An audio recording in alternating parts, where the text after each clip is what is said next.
है, longest return. India का जो कॉन्स्टिट्यूशन है ना, ये लॉन्गेस्ट रिटर्न कॉन्स्टिट्यूशन है, ठीक है। और हमने बहुत सारी चीजें सबसे बोरो की हुई है। तो कौन कौन सी चीज हमने कहाँ से चीज मतलब कि कॉन्स्टिट्यूशन में जो है ना उनको बोरो किया है। जैसे कि हमने ब्रिटिश कॉन्स्टिट्यूशन यानी कि यूके के कॉन्स्टिट्यूशन से क्या बोरो किया है, पार्लियामेंट्री सिस्टम। हमारा प्रेसिडेंशियल सिस्टम नहीं है, हमारा पार्लियामेंट्री सिस्टम है। फिर है कॉन्स्टिट्यूशनल हेड ऑफ स्टेट, ये लिया है। उसके बाद में है lower house of the parliament and powerful, more powerful than the upper house of parliament, Lok Sabha और राज्यसभा वाला, ठीक है। यहाँ पे House of Lords and House of Common होता है, ठीक। फिर है responsibility of council of minister towards parliament, ठीक है, उनकी responsibility. The council of minister is responsible to the parliament, ये आर्टिकल है, तो वो हमने यहाँ से बोरो किया है। फिर है prevalence of the rule of law, यहाँ पे रूल ऑफ लॉ यूज करते हैं हम लोग, procedure establish by law use करते हैं, ठीक है। उसके बाद में आ जाइए यूएस के कॉन्स्टिट्यूशन से हमने क्या बोरो किया है, तो हमने बोरो किया है प्रियम्बल। हमने देखा था कि प्रियम्बल को क्या बोलते हैं, प्रियम्बल जो है वो आइडेंटिटी कार्ड है of the Indian constitution. Preamble is known as ID card of the Indian constitution, ठीक है। फिर उसके बाद में हमने क्या, स्क्रीन एकदम क्लियरली विजिबल है ना सबको?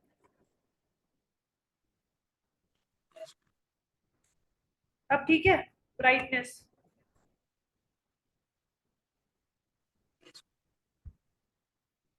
वॉइस नहीं आ रही है आपकी। अरे स्क्रीन पे प्लीज करिए मत, चलाइए यस मत। Ma'am, yes. सही है ना? चलो ठीक है।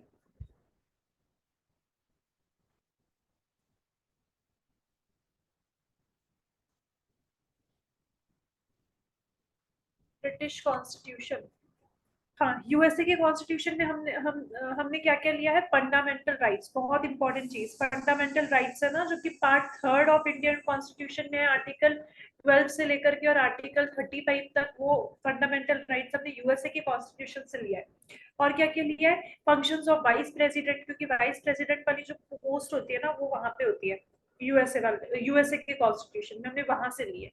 दूसरी, अमेंडमेंट ऑफ द कॉन्स्टिट्यूशन, हमने देखा था ना, एज ऑफ नाउ अभी 105 अमेंडमेंट हुए हैं 2022 तक, लास्ट ईयर तक, ठीक है। तो अमेंडमेंट जो है ना कॉन्स्टिट्यूशन को हम अमेंड कर सकते हैं, वो भी हमने यूएसए से लिया है। उसके बाद में क्या है, nature and function of the supreme court, supreme court का नेचर और फंक्शन कैसा रहेगा वो भी हमने वहां से लिया है। ऑल्दो वहां पे जुडिशरी जो है एकदम इंडिपेंडेंट नहीं है, जैसे हमारी जुडिशरी है, ठीक है।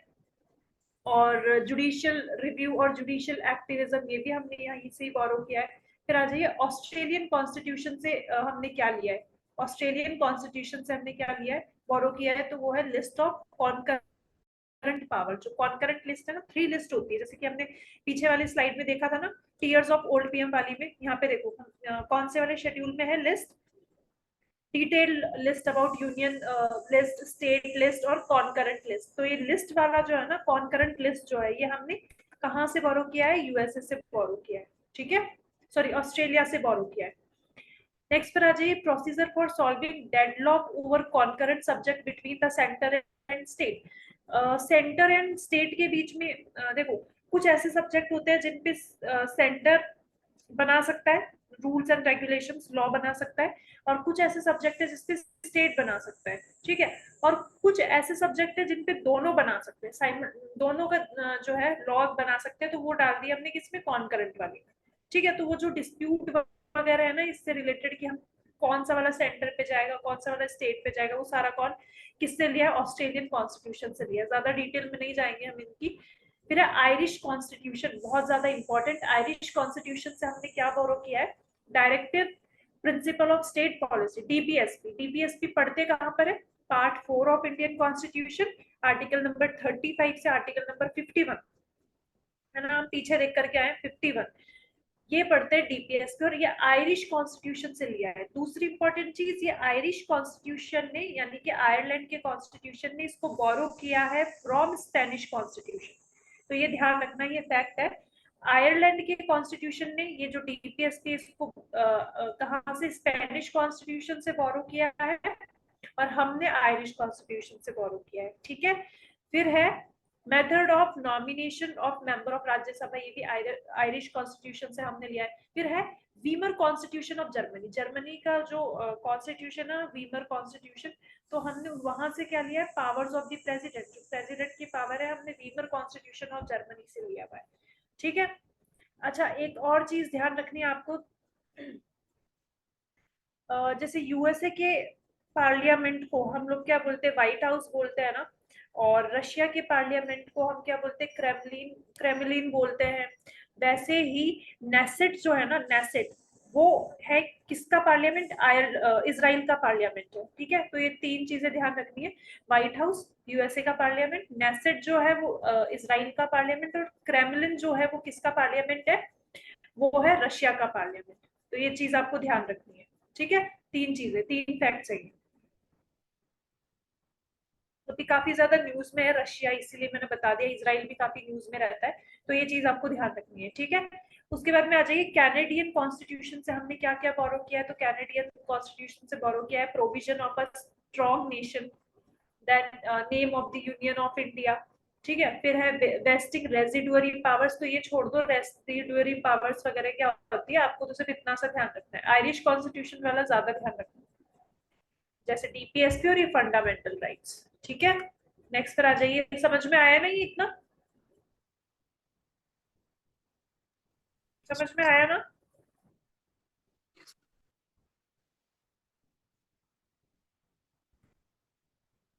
अच्छा, मेरी वॉइस नहीं आ रही है क्या, अब आ रही है वॉइस मेरी, वॉइस क्लियर है मेरी, यस मैम। पक्का, मतलब मैंने अभी तक जो बोला वो बिल्कुल भी वॉइस नहीं आई। नो मैम, आ रही। अच्छा ठीक है, ठीक है, थोड़ा लाउड बोलूंगी अब। हाँ, तो अभी तक हमने ये देख लिया, डीपीएसपी भी देख लिया, फंडामेंटल राइट्स हमने देख लिया, और उसके बाद में हमने क्या देखा लास्ट वाला, कि कौन से वाले कॉन्स्टिट्यूशन से हमने क्या बोरो किया, हमने वो भी देख लिया। अब ये देखो कि प्रियम्बल क्या है, प्रियम्बल से मैंने कल बताया था ना कि अगर एक लाइन में डिफाइन करना है तो प्रियम्बल का क्या मतलब है, प्रियम्बल है identity card of Indian constitution, जैसे हम स्कूल जाते थे तो हमारा आईडी कार्ड होता था ना, वैसे ही आईडी कार्ड है। ठीक है, उसके बाद में ये प्रियम्बल बहुत इंपॉर्टेंट चीज है, बहुत सारे क्वेश्चंस ऐसे आते हैं कि क्या प्रियम्बल को अमेंड कर सकते हैं, तो क्या कभी प्रियम्बल अमेंड हुआ है, कोई जवाब देगा इसका कि प्रियम्बल कभी अमेंड हुआ है क्या, मतलब आपके आईडी कार्ड को अमेंड किया जा सकता है, करेक्शन कर सकते हैं उसमें।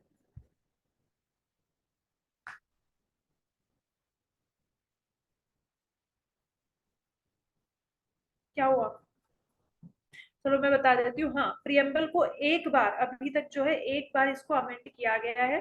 ठीक है, प्रियम्बल को अभी तक एक बार अमेंड किया गया है। अभी प्रियम्बल जो है ये क्या है अभी देख लो, the first constitution to start with the preamble was American constitution, पहला ये फैक्ट है, आपको ध्यान रखना है, पहला कॉन्स्टिट्यूशन कौन सा था, अमेरिकन कॉन्स्टिट्यूशन, जिसने ये प्रियम्बल वाला सिस्टम स्टार्ट किया। तो हम बोल सकते हैं हमने बोरो कहाँ से किया ये प्रियम्बल, तो अमेरिकन कॉन्स्टिट्यूशन से किया। ठीक है, the Indian constitution also starts with one, भी स्टार्ट किया, the preamble is basically the introduction, या फिर मैं सिंपल लैंग्वेज में बोलूँ तो ये क्या है, ये हमारा प्रीफेस है, या फिर आइडेंटिटी कार्ड है, या फिर बोल सकते हैं इंट्रोडक्शन है हमारा। ठीक है, ये है। अब देखो, it sums up the essence of the constitution, and and या फिर बोल सकते हैं कि समरी है हमारे कॉन्स्टिट्यूशन की, समरी इन द सेंस कि ऐसा नहीं है कि मतलब एकदम बेसिक बेसिक जो पॉइंट है ना, कि हमारा कॉन्स्टिट्यूशन किन प्रिंसिपल्स पे वर्क कर रहा है, वो सारे की पॉइंट्स यहाँ पर है। ठीक है, प्रियम्बल में आपको बताती हूँ, ऐसे तो याद होना चाहिए, मुझे याद था पर मैं थोड़ा भूल गई हूँ। इंडिया दैट इज भारत चल, sorry, we the people of India, किसी को ध्यान है क्या ये,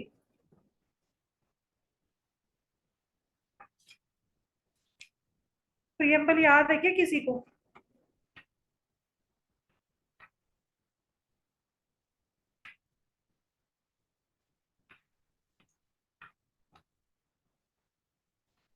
आज कोई रिप्लाई नहीं आ रहा आप लोगों की तरफ से, मजा नहीं आ रहा क्या पढ़ने में।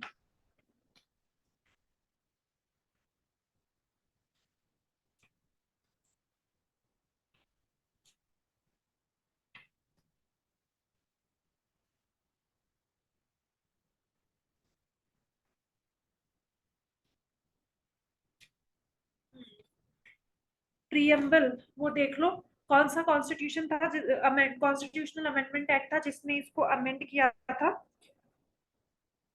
तो वो था 42nd constitutional amendment act. 42nd, और 42nd सीएए को क्या बोलते हैं?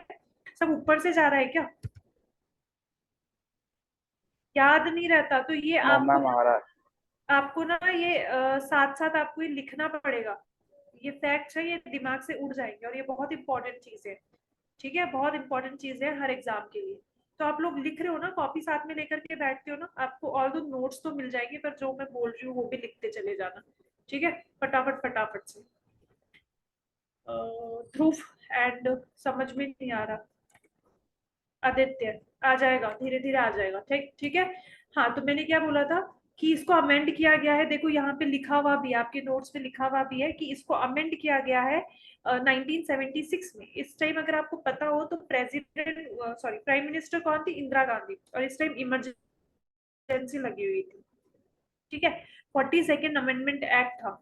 और इसमें ऐड कौन कौन से वर्ड किए गए? Socialist, secular and integrity. अब आपको कैसे पता चलेगा कि इसमें ऐड किया गया या फिर क्या रिड्यूस किया गया? तो इसके लिए आपको प्रियम्बल पता होना चाहिए। प्रियम्बल याद ही कर लेना। ठीक है, प्रियम्बल है, be the people of India having solemnly resolved to constitute India into a sovereign, socialist, secular, democratic republic। अब आप देखोगे तो पहले जो है ना, सोशलिस्ट, सेक्युलर और ये सोशलिस्ट और सेक्युलर वर्ड नहीं था, अभी इंटीग्रिटी भी आएगा। अभी कौन कौन से वर्ड है? Sovereign, socialist, secular, democratic republic. ठीक है, and to secure to all its citizen justice. Three तरह का टाइप्स का जस्टिस है हमारे पास में, that is social, economic and political. उसके बाद में लिबर्टी है। लिबर्टी कौन सी? लिबर्टी ऑफ थॉट, हम सोच सकते हैं कुछ भी। लिबर्टी ऑफ एक्सप्रेशन, हम लोग एक्सप्रेस कर सकते हैं। And liberty of belief, liberty of faith and worship. Believe क्या है? हम, आप मान लो कि आप आपका रिलीजन कुछ भी हो, ठीक है, हिंदू, मुस्लिम, क्रिश्चियन, या फिर आप हिंदू हैं तो आप क्या मानोगे? आप देवी की पूजा कर रहे हो, या फिर आप शंकर जी की पूजा कर रहे हो, शंकर भगवान की, या फिर आप गणेश जी की पूजा कर रहे हो। ये टोटली आपके ऊपर है। ऐसा थोड़ी नहीं कि आपको नहीं इसी देवी देवता की पूजा करनी है, ऐसा नहीं है ना। तो इसका मतलब हमें बिलीफ, फेथ, इन सब की लिबर्टी है। ठीक है, आप भगवान को मानो, आप भगवान को नहीं मानो, इस पे भी आपको कोई आपको क्या जेल में नहीं डाल देगा, या कोई सजा नहीं मिलेगी। आप कोई सा भी रिलीजन मानो नहीं मानो, तो भी यहाँ पे आपको क्या मिलेगा? मतलब आपको सू नहीं किया जाएगा, या फिर हम बोल सकते हैं कि आपको जेल में नहीं डाला जाएगा या सजा नहीं दी जाएगी। ठीक है, तो यही है।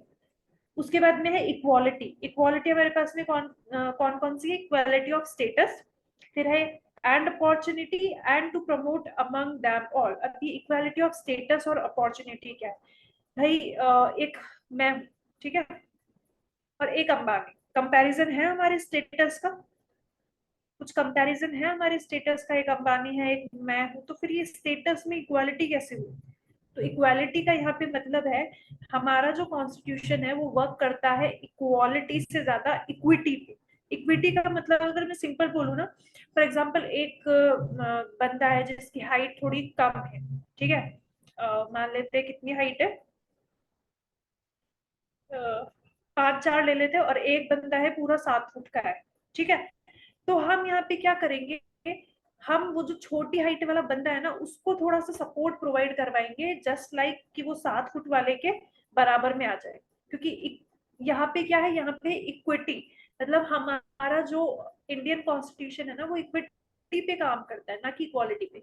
ठीक है, ये हो गया स्टेटस वाला।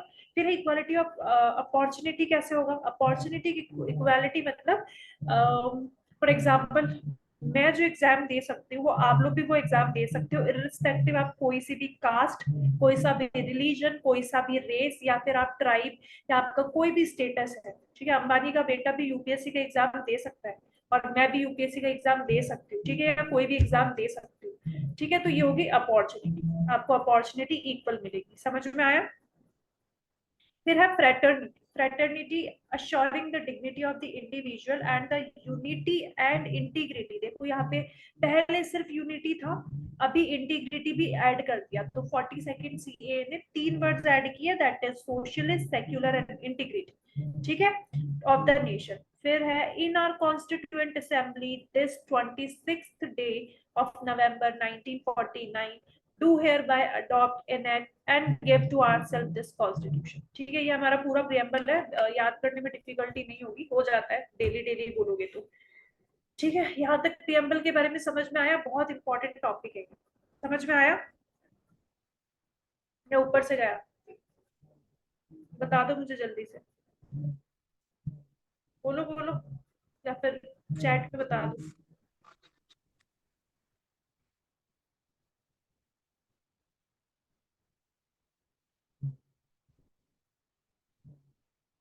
आज कोई बोल नहीं रहा है, क्या हो गया?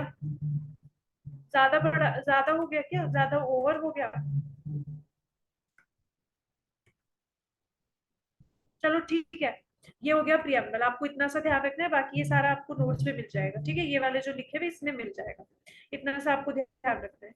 नेक्स्ट पर आ जाइए, important amendments of the constitution. हमें सारे अमेंडमेंट तो देखने नहीं है क्योंकि 105 है, इससे भी ज्यादा हो जाएंगे तो अमेंडमेंट्स नहीं देखने। नॉर्मल से आपको ध्यान रखना है कौन कौन से अमेंडमेंट्स इंपॉर्टेंट है। तो 42nd अमेंडमेंट देख लो। 42nd अमेंडमेंट को मिनी कॉन्स्टिट्यूशन भी बोलते हैं, ठीक है, इसलिए इंपॉर्टेंट है। तो कभी भी आए ना कि मिनी कॉन्स्टिट्यूशन क्या होता है, कौन सा अमेंडमेंट को मिनी कॉन्स्टिट्यूशन बोलते हैं, तो 42nd है। ठीक है, 1976 में हुआ था ये, इमरजेंसी के टाइम पे था, इंदिरा गांधी के टाइम पे। तो 42nd सीए को ध्यान रखना, यहाँ पे लिखा हुआ भी है, आपको मिल जाएगा पीडीएफ में सब कुछ। ठीक है, नेक्स्ट पर आ जाइए। अच्छा, एक और, दो और ऐड करना चाहूंगी मैं। हमने बात किया था ना पंचायती राज की और म्यूनिसिपल कॉर्पोरेशन की, लास्ट वाले शेड्यूल में, शेड्यूल 11 और शेड्यूल 12 में, टीयर्स ऑफ ओल्ड पीएम वाले में।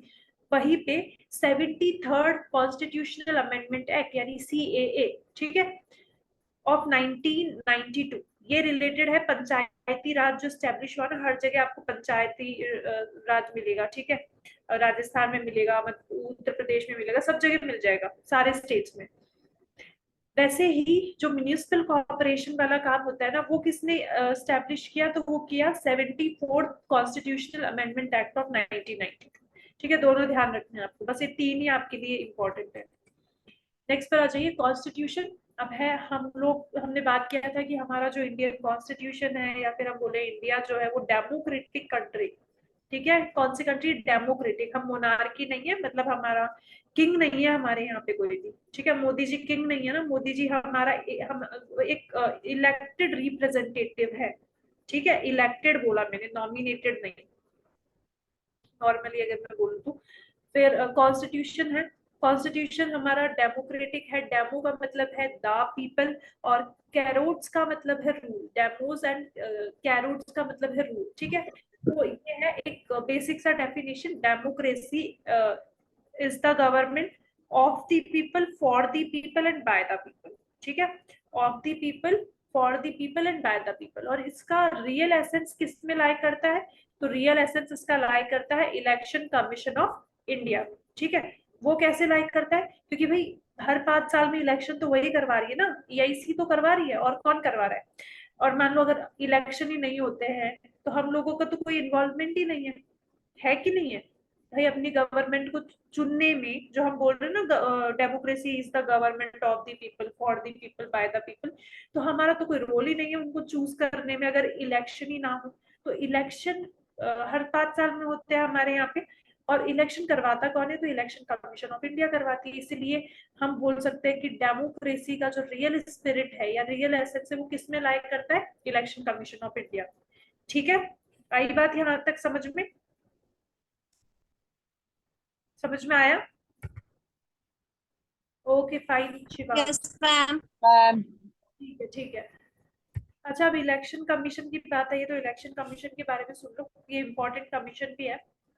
इलेक्शन कमीशन जो है ना, ये कॉन्स्टिट्यूशनल बॉडी है। अब ये कॉन्स्टिट्यूशनल बॉडी क्या होती है? जो कोई भी बॉडी हो, जैसे इलेक्शन कमीशन है, ये कॉन्स्टिट्यूशनल इसीलिए है क्योंकि इसके बारे में कॉन्स्टिट्यूशन में कहीं ना किसी आर्टिकल में गिवन है। ठीक है, तो कौन सा आर्टिकल है? वो है आर्टिकल 324, दैट इज आर्टिकल 324। इसके अंदर इलेक्शन कमीशन ऑफ इंडिया के बारे में गिवन है, इसलिए कॉन्स्टिट्यूशनल बॉडी है।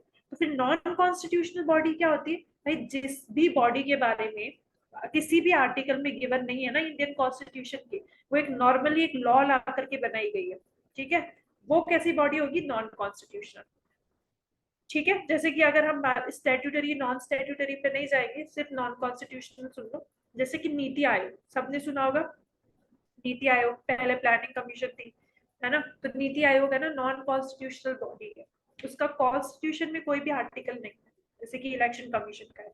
ध्यान रखना इलेक्शन कमीशन कॉन्स्टिट्यूशनल बॉडी है, आर्टिकल कौन सा, आर्टिकल 324, ठीक है। अभी प्रेजेंट में जो चीफ इलेक्शन कमिश्नर हैं हमारे, वो कौन है, कोई बताएगा, प्रेजेंट में जो चीफ इलेक्शन कमिश्नर है हमारे वो कौन है?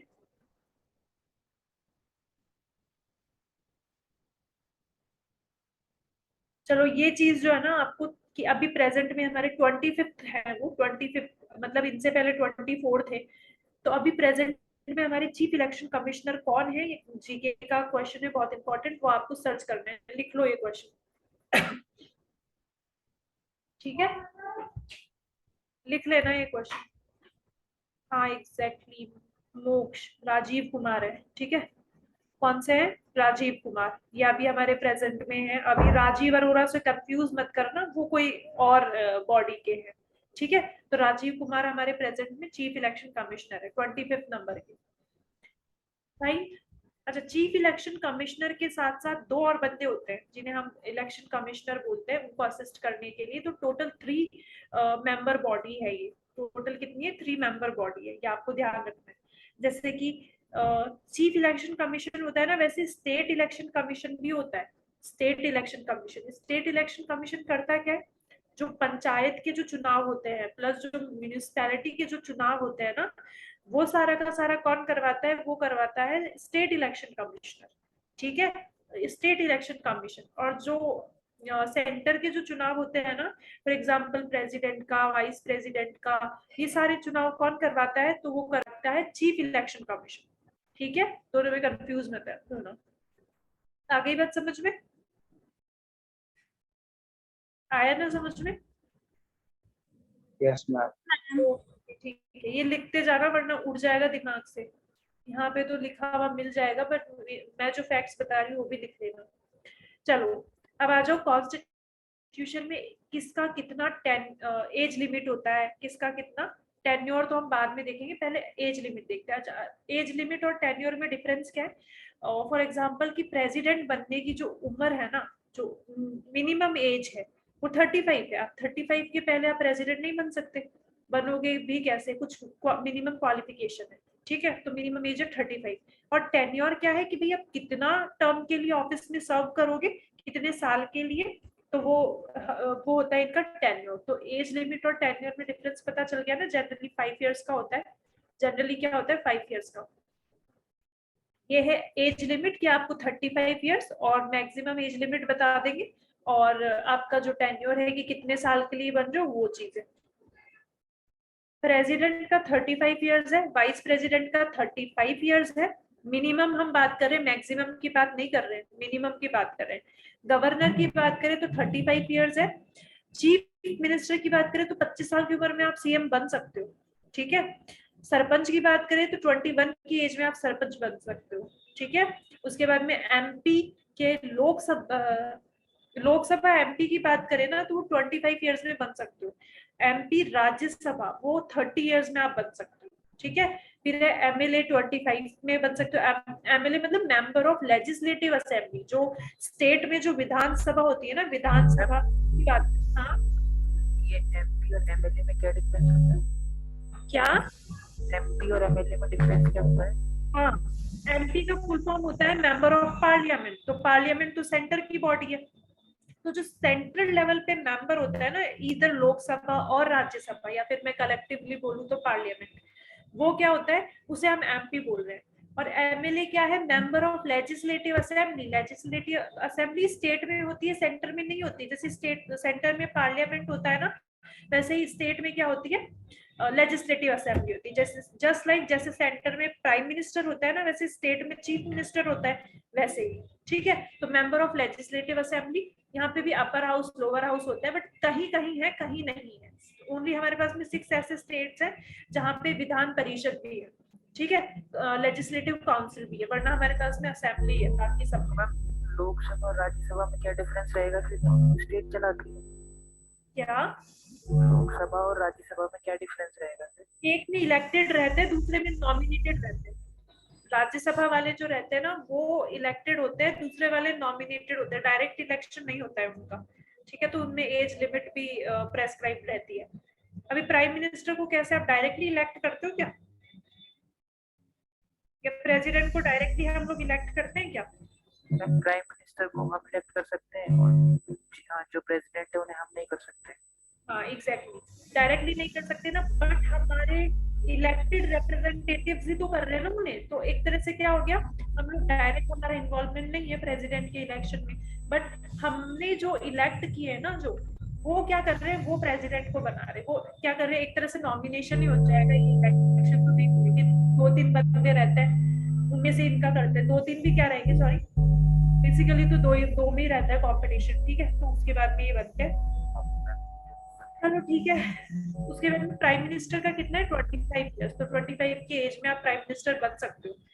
ठीक है, नेक्स्ट पर आ जाइए, कॉन्स्टिट्यूशन। कॉन्स्टिट्यूशन देखा, पार्लियामेंट स्ट्रक्चर एंड फंक्शन देखेंगे पार्लियामेंट का।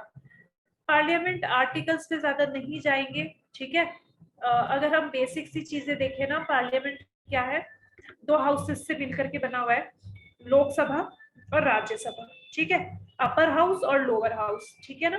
और अगर हम बात करें, अभी रिसेंटली नया पार्लियामेंट बिल्डिंग इनॉग्रेट हुआ है, तो काफी न्यूज में चल रहा है वो, किसने बनाया, क्यों बनाया, कैसे बनाया, कितना सिटिंग है, कितना नहीं है, वो सब चल रहा है।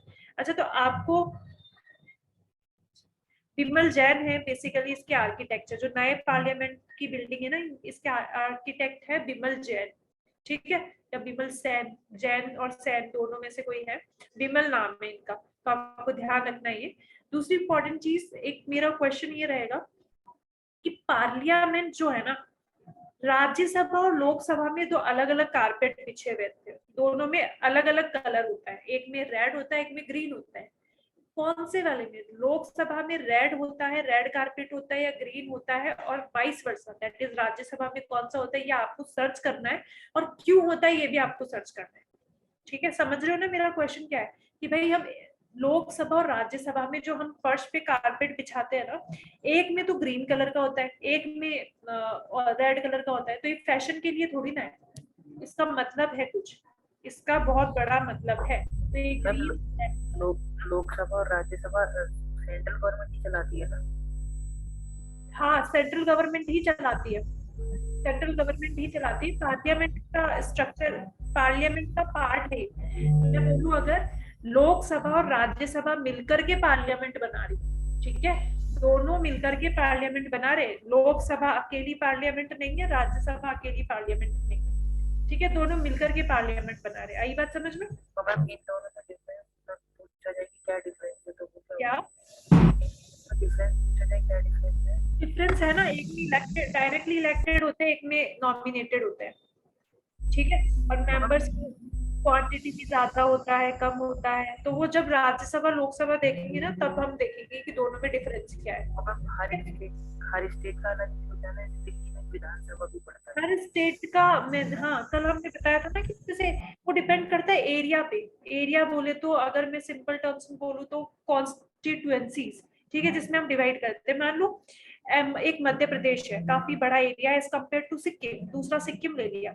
अब बताओ, सिक्किम से अगर मध्य प्रदेश से 100 बंदे हम लोग इलेक्ट कर रहे हैं, ठीक है, 100 बंदे हम लोग डाल रहे हैं, एमपीज बना रहे हैं, तो ये बताओ कि क्या सिक्किम से भी 100 बंदे जाएंगे?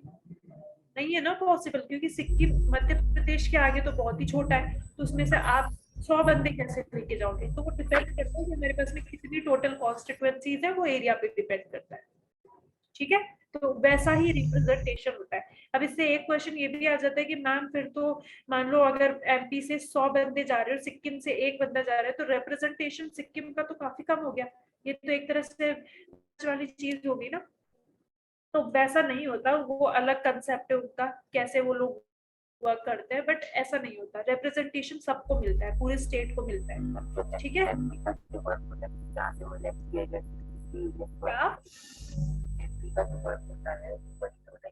क्या दिखाया आपकी वॉइस क्लियर नहीं है शिवांश। मैं चैट में लिख देता हूँ। अच्छा एक बार बताना, ईयरफोन लगाने से मेरी वॉइस क्लियर आती है क्या आपको? बताना एक बार, मेरी वॉइस आ रही है क्या? Yes ma'am. आ रही है एकदम क्लियर। हाँ जी मैम। Okay fine. हाँ शिवांश अब पूछ सकते हो आप। मैम मैं ये कह रहा था कि एमपी का जो गवर्नमेंट है पार्लियामेंट के सदस्य होता है वो एरिया क्या है, उस एरिया की बात रखता है ना पार्लियामेंट में। शिवांश आपकी वॉइस क्लियर नहीं।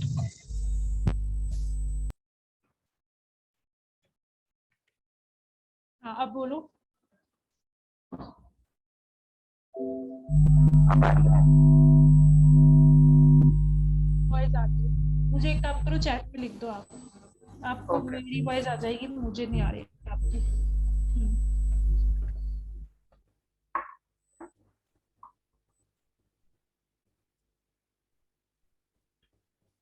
हम्म।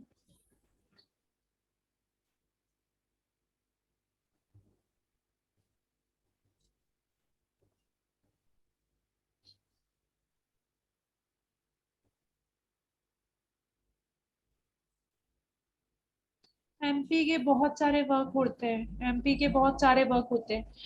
फॉर एग्जाम्पल जैसे क्लास का मॉनिटर होता है ना, क्लास में जैसे मॉनिटर बनाते हैं ना, क्यों बनाते हैं? क्लास को एकदम रिप्रेजेंट करने के लिए। बेसिकली हम लोग तो इतना ही पता है हमें कि क्लास को माइंड करवाने के लिए, चुप करवाने के लिए टीचर मॉनिटर बना देती थी, बट नहीं, ऐसा नहीं है। वो क्लास का रिप्रेजेंटेटिव होता है। क्या होता है? रिप्रेजेंटेटिव होता है। मान लो क्लास में अगर 30 बच्चे हैं ना, तो उन 30 बच्चों के एक बंदे को बना दिया कि भाई हमारा हमारी एक तरह से वॉइस है।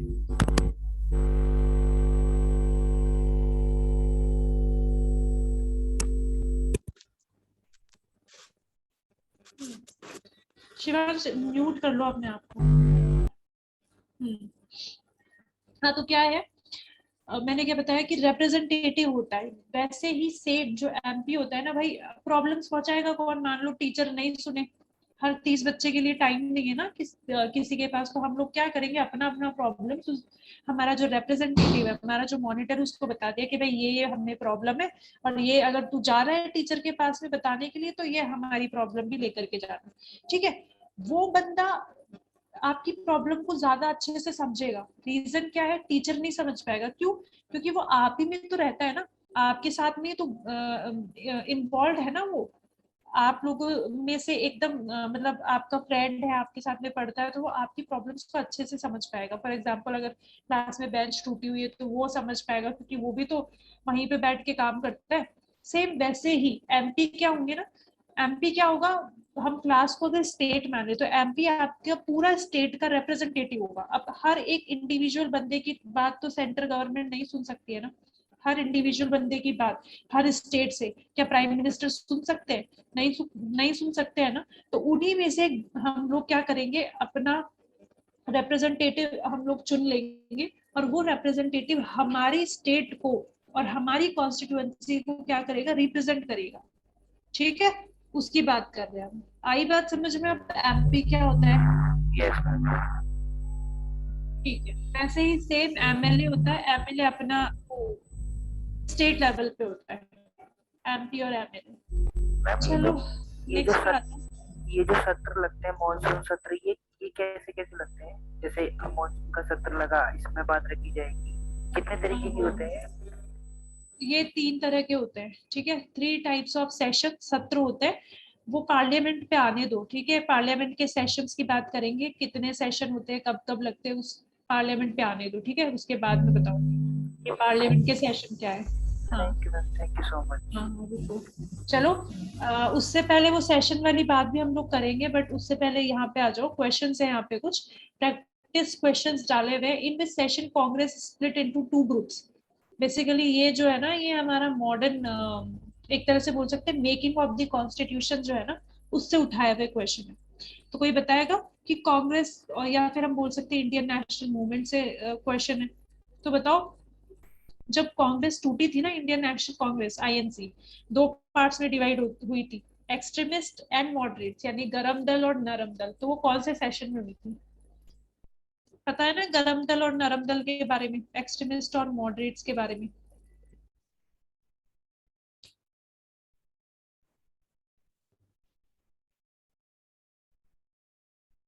नहीं पता क्या किसी को भी? हाँ, 12th में मिल जाएगा आपको ये। ठीक है, तो एक्सट्रीमिस्ट और मॉडरेट्स, भाई नाम से पता चल रहा है गरम दल और नरम दल। गरम दल क्या है? गुस्से वाला ग्रुप है, उनको बस आजादी चाहिए, चाहे वो मारपीट से मिले, कैसे भी मिले, हमें आजादी चाहिए। ठीक है, हम लोग अगर आजादी पाने के लिए हमें वायलेंस करना पड़ा तो हम पीछे नहीं हटेंगे, वो है गरम दल, दैट इज एक्सट्रीमिस्ट। मॉडरेट्स क्या है कि भाई आजादी तो चाहिए पर हम मारपीट नहीं करना चाहते, हम लोग को नॉर्मली एकदम शांति से, नॉन वायलेंस से आजादी मिल जाए तो ठीक है, हम लोग वैसे ही मीन्स अपनाएंगे। ठीक है, तो आप बताओ, नॉन वायलेंस की बात आ रही तो इसमें कौन कौन होंगे? जितने भी बड़े बूढ़े नेता है ना, मोस्टली, जैसे कि गांधी जी हो गए, एस सरदार वल्लभ भाई पटेल हो गए, ये सारे इसी में थे, मॉडरेट्स वाले में, कि मारपीट नहीं करनी है, नॉर्मली हमको क्या करना है, आजादी चाहिए। तो कौन से वाले सेशन में टूटी थी आपको बताना है? चलो मैं ही बता देती हूँ, ये है ऑप्शन नंबर डी, सूरत स्प्लिट। इस सेशन का नाम है सूरत स्प्लिट। ठीक है, सूरत सेशन में, और सूरत स्प्लिट इसको बोलते हैं। यहाँ पे दो पार्ट्स में डिवाइड हो गई थी Indian national Congress, that is नरम दल और गरम दल। ठीक है, तो ये आपको ध्यान में रखना है। बाकी के ये जो क्वेश्चन है ना, एक बार आप लोग प्रैक्टिस कर लेना। ठीक है, और कुछ नहीं आया तो मुझसे पूछ लेना। आप लोगों के डाउट्स कभी नहीं आते लास्ट वाली क्लास से, सब कुछ समझ में आ जाता है, या रिपीट करते हो जा करके? चलो ठीक है, नेक्स्ट पर आ जाइए। According to doctor Ambedkar, which article is the soul of Indian constitution? बताएगा कोई? अच्छा, पहले तो मुझे ये बता दो, इसमें से फंडामेंटल राइट्स कितने हैं? फंडामेंटल राइट्स कितने हैं ये हमने बहुत अच्छे से देखा है, पार्ट्स भी बहुत अच्छे से देखे हैं। फंडामेंटल राइट्स कौन से पार्ट में आते हैं? Part number 3। आर्टिकल कौन सा है? आर्टिकल नंबर 12 से लेकर के आर्टिकल 35। तो बताओ, आर्टिकल 32, आर्टिकल 31, आर्टिकल 29, सारे के सारे फंडामेंटल राइट्स है, 352 नहीं है। ठीक है, कौन सा है वो हमें अभी नहीं जानना है, बाद में देखेंगे। तो फंडामेंटल राइट्स है। अब सोल क्या है मैं बता देती हूँ। यहाँ पे सोल का मतलब एक तरह से आत्मा की बात की गई है। कौन सा आर्टिकल है? तो आर्टिकल 32। अभी आर्टिकल 32 क्या है? ये है राइट अगेंस्ट कॉन्स्टिट्यूशनल रेमेडीज। अब इसका क्या मतलब है? भाई मान लो आपने कोई क्राइम कमिट नहीं किया है ना, कुछ भी आपने कमिट नहीं किया और आपको बैठे बैठे पुलिस वाले उठा के ले जाए, तो आप, भाई उनके पास में पावर है, तो आप उनके अगेंस्ट बोल सकते हो क्या? अगर आपने कोई क्राइम कमिट नहीं किया है और आपको पुलिस वाले आपके घर से उठा के ले गए कि भाई आज तुझे ले जाने का मन है, तो तू हम हमारे साथ में चल, और तू हमें क्वेश्चन भी नहीं कर सकता, नहीं ना?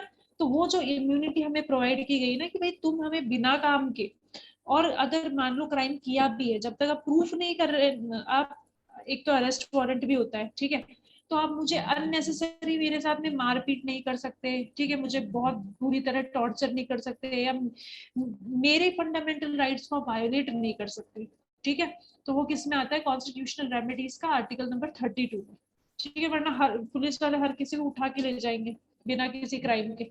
ठीक है, हाँ, तो ये है, इसलिए आप समझ में आ गया ना आर्टिकल 32 को सोल ऑफ इंडियन कॉन्स्टिट्यूशन क्यों बोलते हैं, रीजन यही है। मैम एक क्वेश्चन था। हाँ तो मैम ये जो सुप्रीम कोर्ट और या हाई कोर्ट के जज होते हैं, इनको ट्रांसफर या इनका हटाने की पावर किसके पास होती है? प्रेसिडेंट के पास ना?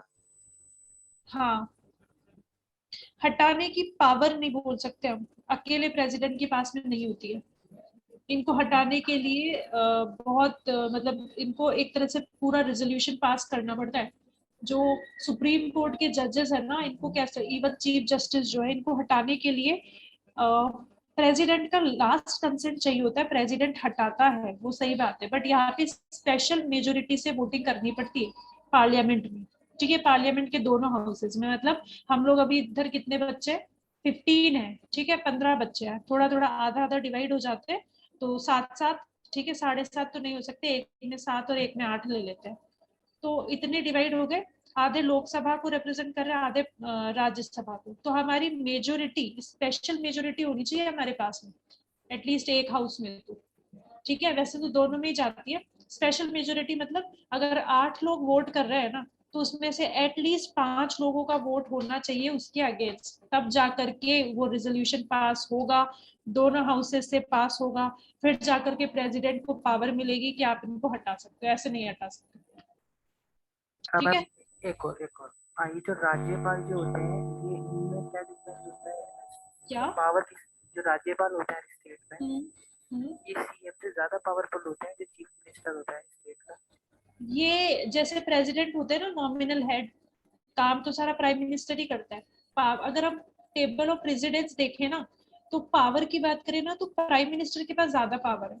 वैसे ही पावर की अगर बात करें ना, सारा काम करने की जो पावर है वो किसके पास में, चीफ मिनिस्टर के पास में ज्यादा है। राजा कौन है? Chief minister. एक सेइंग, एक कहावत है कि पीएम सीएम और डीएम से कभी पंगा नहीं लेना चाहिए। ऑल्दो ये सेकेंडरी है, बट इनसे पंगे नहीं लेने चाहिए, बिकॉज जो चलाने वाले हैं ना, पीएम मतलब प्राइम मिनिस्टर, सीएम मतलब चीफ मिनिस्टर, डीएम मतलब डिस्ट्रिक्ट मजिस्ट्रेट, जो कि एक सीनियर आईएएस ऑफिसर होता है। ठीक है, आईएएस की पावर जो होती है ना, वो ये होती है कि उससे आप पंगा नहीं ले सकते। आप प्राइम मिनिस्टर, चीफ मिनिस्टर और के बाद में जो अगर तीसरा बंदा हेड है ना, वो डीएम होता है।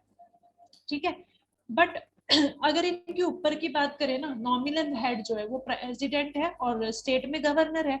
तो देखा है, अगर सिंपल टर्म्स में बात करूँ ना, घर में दादाजी है ना, और घर में पापा है। डिसीजन मेकिंग फाइनल किसके पास में जाती है? दादाजी के पास में जरूर जाती है, पर डिसीजन लेता कौन है? पापा लेते हैं ना। उनसे सिर्फ पूछा जाता है, दादाजी से सिर्फ पूछा जाता है कि भाई आप बता दो, लास्ट में हमने ये डिसाइड किया, इसमें हाँ भर दो कि हाँ भाई ये काम करना है। वो डिसाइड तो पापा ने कर लिया कि ये काम होना ही है। वैसे ही प्राइम मिनिस्टर जो है ना, और या फिर सीएम है, ये डिसाइड करके रटे कि ये काम तो होना ही होना है, बस आपकी थोड़ी सी मंजूरी दे दो, बस इतना सा काम है। तो अगर हम देखें पावर के फॉर्मेट में, तो सीएम के पास में और पीएम के पास में होता है। हाँ, जो सीनियर आईएएस ऑफिसर्स होते हैं ना, वो डीएम होते हैं, डिस्ट्रिक्ट मजिस्ट्रेट होते हैं। पहले एसडीएम होता है, ठीक है, सब डिविजनल मजिस्ट्रेट। उसके बाद में फिर और भी पोस्ट होती है, देन डीएम होता है, देन सेक्रेटरी होता है। सेक्रेटरी हाईएस्ट पोस्ट होती है, सेक्रेटरी ऑफ, फॉर एग्जांपल किसी मिनिस्ट्री का सेक्रेटरी। शिवांश, म्यूट करो अपने आप को, म्यूट कर लो, म्यूट। ठीक है, तो ये होते हैं।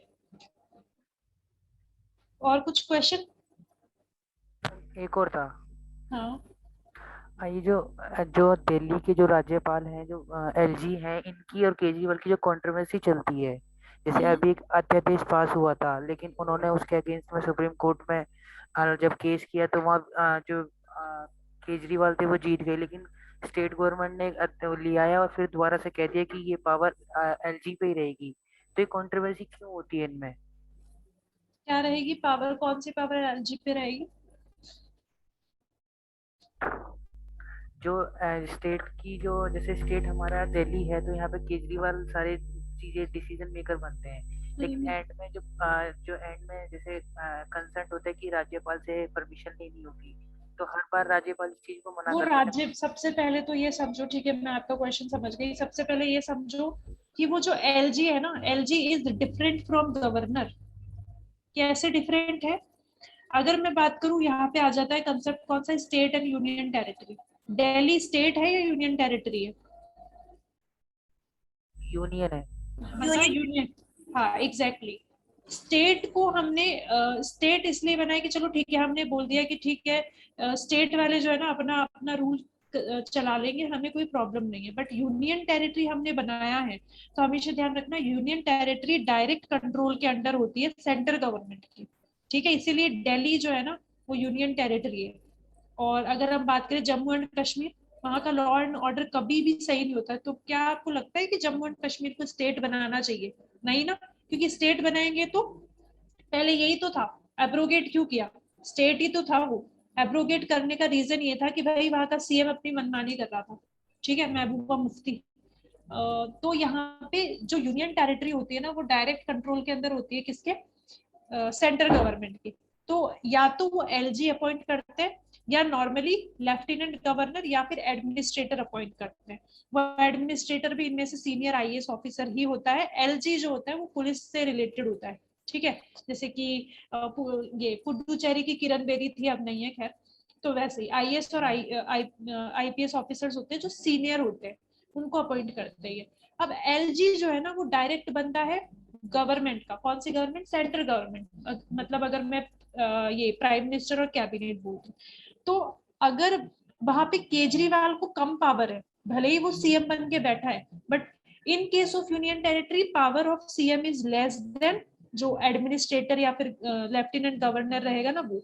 रीजन क्या है कि भाई अगर हमने सीएम को ज्यादा पावर दे दी तो यूनियन टेरिटरी बनाओ मत ना, फिर आप स्टेट ही बना दो, क्योंकि आपको तो वहां पे कुछ पावर मिलने वाली नहीं है। तो इसीलिए हमने दिल्ली को क्या बना रखा है? Union territory. वहां पे सीएम को पावर कम है एज कम्पेयर टू एलजी।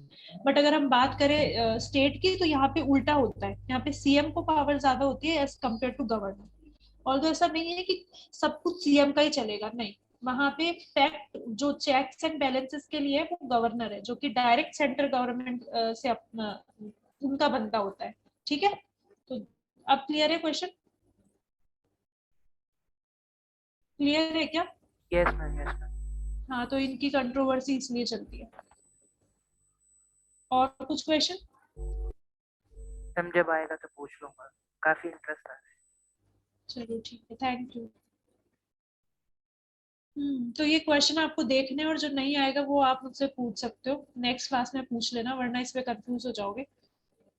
अब देखो यहाँ पे पहला ही question, 14th question, Indian constitution कब अडॉप्ट किया गया था? 46 में, 49 में, 52 में? अगर यहाँ पे मैं कंफ्यूज करना होता तो मैं 1950 जरूर डालती, है ना, क्योंकि वर्ड है अडॉप्ट करना और वर्ड है एग्जीक्यूट करना, यानी कि फोर्स में लाना। तो अडॉप्ट हमने 1949 में कर लिया था, बट उसको हम लोग फोर्स में कब लेकर के आए? तो वो 1950 में लेकर के आए। 1950। ठीक है।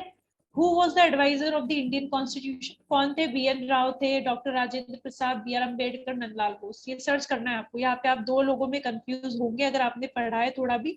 तो एक तो बी आर अम्बेडकर है, दूसरे B N Rao. Rajendra Prasad. Sure हो कि राजेंद्र प्रसाद है एडवाइजर? मैम नहीं, राजेंद्र प्रसाद नहीं। Yes ma'am. ठीक है, इसको आपको सॉल्व करना है। ठीक है, आपको सॉल्व करना है ये क्वेश्चन है। और ये हमारा कॉन्स्टिट्यूशन था। बेसिक बेसिक जो चीजें है ना कॉन्स्टिट्यूशन के बारे में, आपके सिलेबस के अकॉर्डिंग वो हमने कवर कर लिया। ठीक है, और इसमें से कुछ पूछना हो तो आप पूछ सकते हो। बाकी का हम लोग नेक्स्ट क्लास में करेंगे। उससे पहले 15 से हम लोग कोर्स स्टार्ट कर रहे हैं। ठीक है, तो उसमें मैम एनरोल। हाँ, अभी जो जेएनके में जो गवर्नमेंट है, यानी कि सेंट्रल गवर्नमेंट चलाती है, जो वहाँ पे राज्यपाल गवर्नर है, अभी वहाँ इलेक्शन तो हुआ नहीं है। गवर्नर नहीं है वहाँ पे। वहाँ पे सीधा सेंट्रल गवर्नमेंट वो करती है अभी फिलहाल के लिए। क्योंकि वो यूनियन टेरिटरी है ना, उसको यूनियन टेरिटरी बनाने के पीछे का रीजन क्या है? स्टेट तो वो पहले भी था। हाँ तो जी मैम। तो यूनियन टेरिटरी इसलिए बनाया ना कि हमारे डायरेक्ट कंट्रोल में आ जाए सेंटर के। अभी तो मैम इलेक्शन भी होंगे ना, मैंने सुना, मतलब कुछ टाइम बाद। हाँ वो होंगे, बट अभी डायरेक्ट कंट्रोल में है किसके? Centre government. Okay ma'am. ठीक है, इसलिए उसको यूनियन टेरिटरी बनाने के पीछे का रीजन ही ये था। आई बात समझ में? अब्रोगेट करके आर्टिकल को। ठीक है, और कोर्स हम लोग 15 से स्टार्ट कर रहे हैं, और उसमें आपको डेली करंट अफेयर्स मिलने वाला है शॉर्ट शॉर्ट वीडियोस में। और क्या मिलेगा? नोट्स मिलेगा, बहुत कॉम्प्रिहेंसिव नोट्स मिलेंगे। और हम लोग आगे का जो जीके वगैरह रहेगा उसकी प्रिपरेशन करेंगे, जो कि आपको कभी भी नुकसान तो बिल्कुल नहीं पहुंचेगा इसका, है ना, फायदा ही होगा। तो एनरोल जरूर करना। ठीक है, बाकी का हम लोग नेक्स्ट क्लास में मिलते हैं। Thank you so much.